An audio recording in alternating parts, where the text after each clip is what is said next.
9 লক্ষ টাকা, সেখানে 28 লক্ষ টাকা লেখা ছিল, সেটা আমরা দিয়েছি এবং এটা কিন্তু আইনগতভাবেই করা যায়। সেদিনই সবার সামনে বলা হয়েছিল যেন বিষয়টা এরকম যে এখানে কত টাকা অসৎ পথে উপার্জনের রয়েছে। আমার যে আয়কর রিটার্ন, এখানে একটি অনিচ্ছাকৃত তথ্যের ভুল ছিল।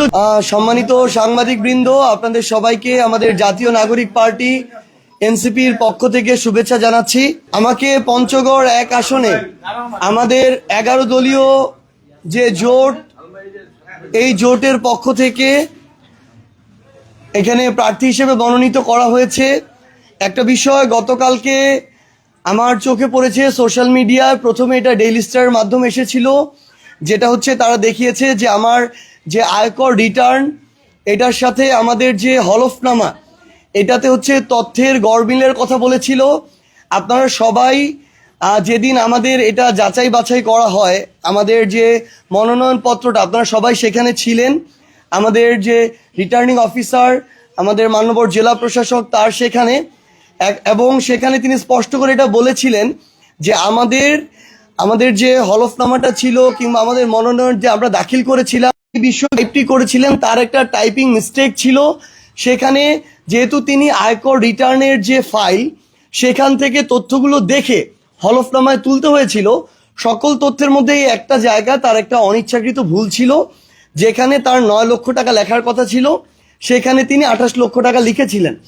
এই অনিচ্ছাকৃত ভুলটাও কিন্তু সেদিন আমাদের জেলা প্রশাসক মহোদয় সেখানে উল্লেখ করেছিলেন এবং সেটা আমাদেরকে সংশোধন করে একটা সাপ্লিমেন্টারি আমাদেরকে নতুন করে আরেকটা ওই পাতাটা কিংবা হলফনামাটা আবার দিতে বলেছিলেন, যেটা পরবর্তীতে আমরা আবার নতুন করে আজকে আমাদের যে সাপ্লিমেন্টারি যে হলফনামা, ওই পাতাটার যে একটা অনিচ্ছাকৃত ভুল ছিল, যেখানে থাকার কথা ছিল 9 লক্ষ টাকা, সেখানে 28 লক্ষ টাকা লেখা ছিল, সেটা আমরা দিয়েছি এবং এটা কিন্তু আইনগতভাবেই করা যায়। সেদিনই সবার সামনে বলা হয়েছিল এবং আমরা সেই প্রক্রিয়া অনুসরণ করেই সেটা করেছি। কিন্তু অত্যন্ত দুঃখজনকভাবে এটা আসলে বলতে হয়, ডেইলি স্টার থেকে শুরু করে বিভিন্ন মিডিয়া আমরা যেটা দেখলাম যে যারা এই আইনের বিষয়, এই বিষয়গুলোতে যাদের অভিজ্ঞতা রয়েছে কিংবা আমাদের যে নির্বাচন কমিশনের সাথে যারা সম্পৃক্ত রয়েছেন, তাদের থেকে আমাদের মনে হয়েছে যে এই বিষয়গুলো ঠিকমতো জিজ্ঞাসা না করেই এমনভাবে ফ্রেমিং করা হয়েছে যেন বিষয়টা এরকম যে এখানে কত টাকা অসৎ পথে উপার্জনের রয়েছে, আমাদের এখানে কত টাকা দেখিয়েছি, এটার মনে আমরা হিসাব মিলাতে পারিনি।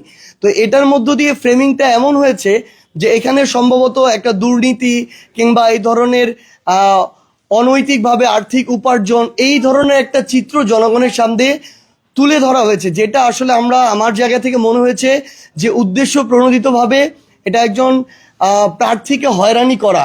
এটা অনুরোধ থাকবে যে মিডিয়া যখন তাদের জায়গা থেকে এই ফ্রেমিংগুলো করবে, তারা যদি আইনগত বিষয়টার ব্যাখ্যাটার সাথে উল্লেখ করতো, তাহলে কিন্তু এই বিষয়টা ওইখানে যেত না। সো এই জায়গাটি আমি একদম স্পষ্ট করছি, হলফনামায় এবং আমার যে আয়কর রিটার্ন, এখানে একটি অনিচ্ছাকৃত তথ্যের ভুল ছিল, যেটা আমরা সংশোধন করেছি এবং আইনগতভাবে এটা আবার গৃহীত হয়েছে।